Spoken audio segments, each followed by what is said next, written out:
غیر محسوس مگر تباہ کن سزائیں۔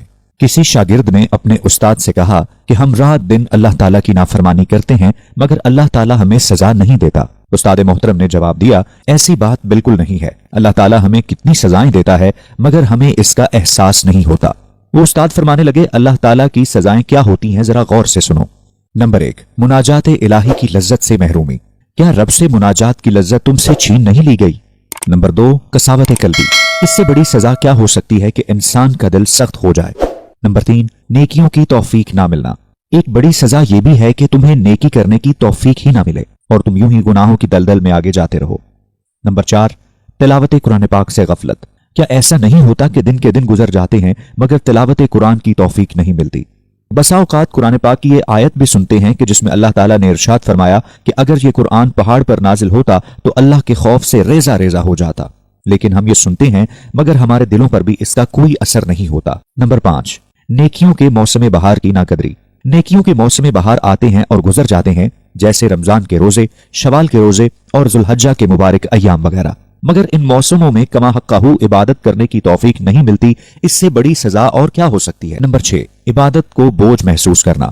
کیا یہ سزا کم ہے کہ جس کام کو کرنے سے تمہیں بخشش ملنی ہے وہ کام ہی تم کو بوجھ محسوس ہونے لگے، یعنی تم کو عبادت بوجھ محسوس ہونے لگے؟ نمبر 7، ذکر الہی سے لاپرواہی۔ کیا اللہ کے ذکر سے تمہاری زبان خاموش نہیں رہتی؟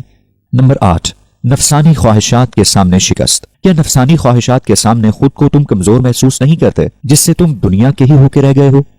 نمبر 9، دنیا کی محبت۔ کیا تم مال و دولت اور منصب و شہرت کی بیجا حرص اور لالچ میں مبتلا نہیں ہو؟ اس سے بڑی سزا اور کیا ہو سکتی ہے کہ دنیا داری کے تمام معاملات تمہیں اللہ کی راہ میں چلنے سے روک چکے ہیں۔ نمبر 10، کبیرہ گناہوں کو معمولی سمجھنا۔ کیا ایسا نہیں ہے کہ تم بڑے بڑے گناہوں کو معمولی اور حقیر سمجھتے ہو، جیسے کہ جھوٹ، چگلی وغیرہ؟ نمبر 11، فضول کاموں میں مشغولیت۔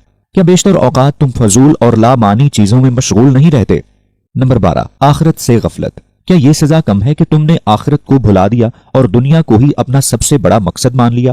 اسی سزا کی وجہ سے انسان آخرت کی ناکامی کا منہ دیکھے گا۔ یہ ساری محرومیاں اور بے توفیقی بھی اللہ تعالیٰ کی طرف سے عذاب اور سزائیں ہی تو ہیں، مگر تمہیں اس کا احساس نہیں ہوتا۔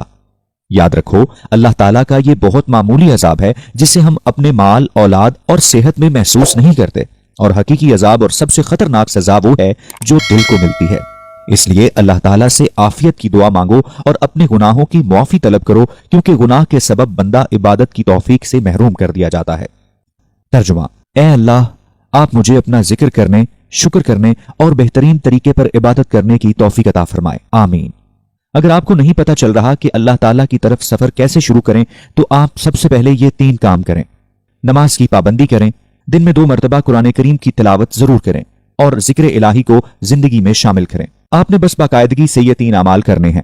1-2 مہینوں کی پریکٹس یوں ہی کریں۔ جب آپ نماز کو اور قرآن و ذکر کو 2 مہینوں تک پابندی سے کر دیں گے تو پھر ان کو سیکھنے، سمجھنے اور ان کی درستگی کی طرف آئیں۔ پھر آپ اپنی نمازوں کو درست کریں، پھر سے نماز سیکھیں، اپنی نماز کی غلطیاں درست کریں اور ساتھ پھر قرآن پاک کی تلاوت سے سمجھنے کی طرف آئیں۔ اسے سیکھنے کی طرف آئیں، چاہے خود ہی ترجمہ پڑھ لیں، مگر اس کی آیات پر غور و فکر ضرور کریں۔ قرآن پاک کی آیات سے سبق نکالیں اور پھر اسے اپنی زندگی میں شامل کریں۔ خود کو اس کی آیت کی کسوٹی پر پرکھنے کی کوشش کریں اور یہاں سے اپنا تزکیہ و تقویٰ کا سفر شروع کریں۔ ذکر کو اٹھتے بیٹھتے اپنا معمول بنا لیں اور قرآن کو خوبصورتی سے پڑھنے کے لیے اس کی تجوید کو سیکھیں، اپنی غلطیاں درست کریں۔ جب آپ تجوید سے قرآن سیکھ کر تلاوت کریں گے تو آپ کو مزید لطف آنے لگے گا، آپ کو قرآن پاک سے مزید محبت ہوگی، کیونکہ جب کسی کام کو اس کے اصول و ضوابط کے مطابق کیا جائے تو اس کا اثر آپ پر بہت زیادہ ہوتا ہے۔ آپ کو یہ سب بہت مشکل اور بہت سارا لگ رہا ہوگا، لیکن بس ایک دفعہ ٹھان لیں اور ارادہ کر لیں کہ اللہ کا بن کر چلنا ہے۔